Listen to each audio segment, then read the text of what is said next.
Rama asked, when one abandons action and the will to perform actions, the body falls away. How then is it possible for a living being to live in such a state?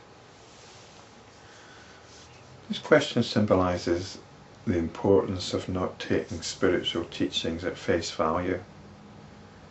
When you try to understand things literally, it just doesn't work, it doesn't make sense.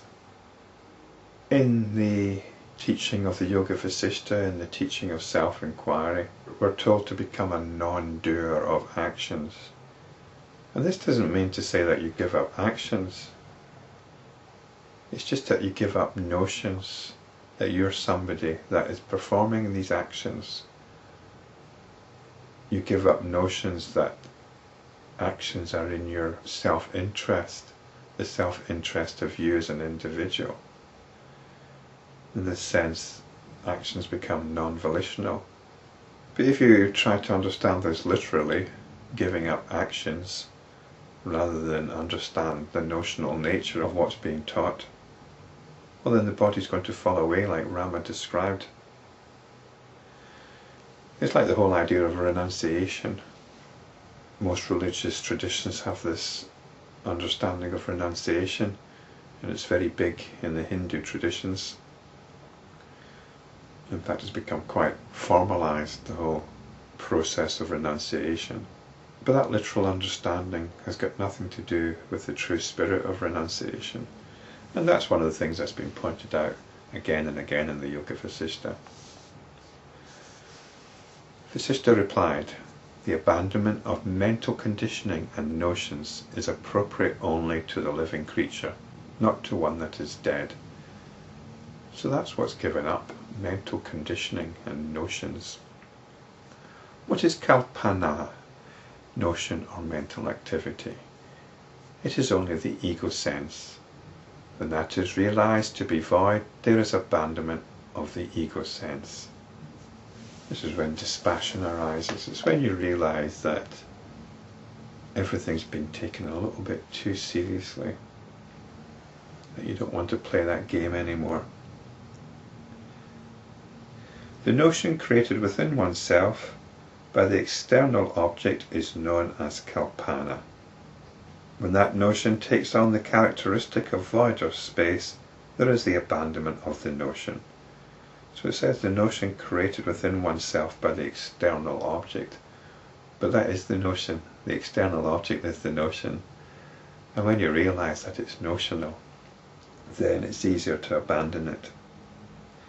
Memory is Kalpana. Hence the wise say that non-remembering is the best. We get so attached to our memories, don't we? And yet, what are memories? Memories are all we have. So we're told. Well, we can drop them. Memory encompasses that which has been experienced as well as that which has not been experienced. Abandon remembering what has been experienced and what has not been experienced, and remain established in the self, like a baby who is half awake. This is rather a nice simile, isn't it? A baby who's half awake. The baby is quite content in itself. There's stuff going on there which it's being told and encouraged to pay attention to, but it's quite happy just lying there in itself. Even as the potter's wheel keeps revolving on account of past momentum, continue to live and act here without entertaining any notions, without the operation of the mind, which has now been transformed into pure sattva. I declare with uplifted arms, the abandonment of notions is the supreme good. The abandonment of notions is the supreme good. This is so different from the usual understanding of what is good. The supreme good is the abandonment of notions. This is what we invest everything in. Our notions.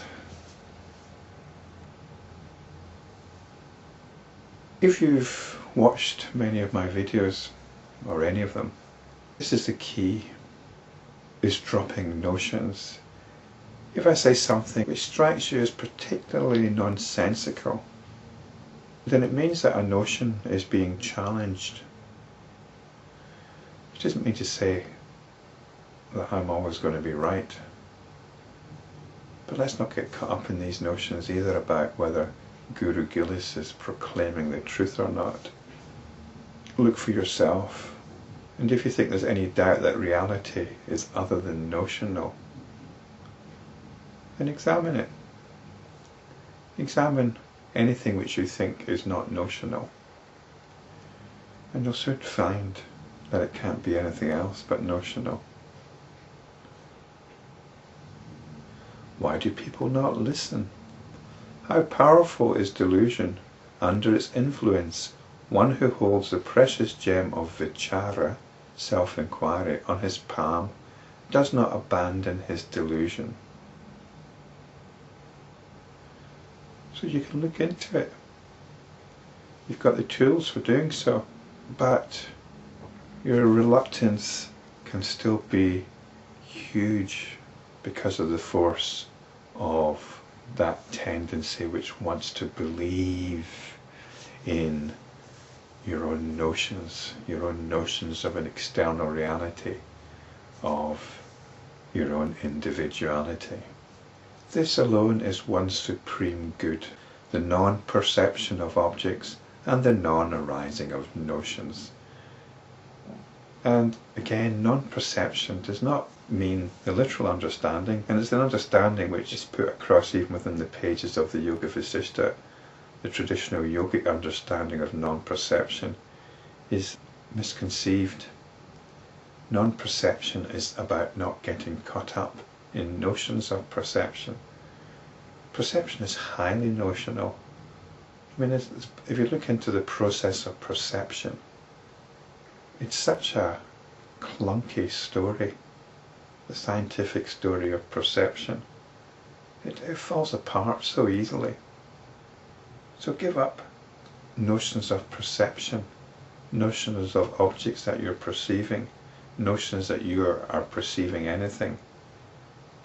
And don't get caught up in any notions. This should be experienced.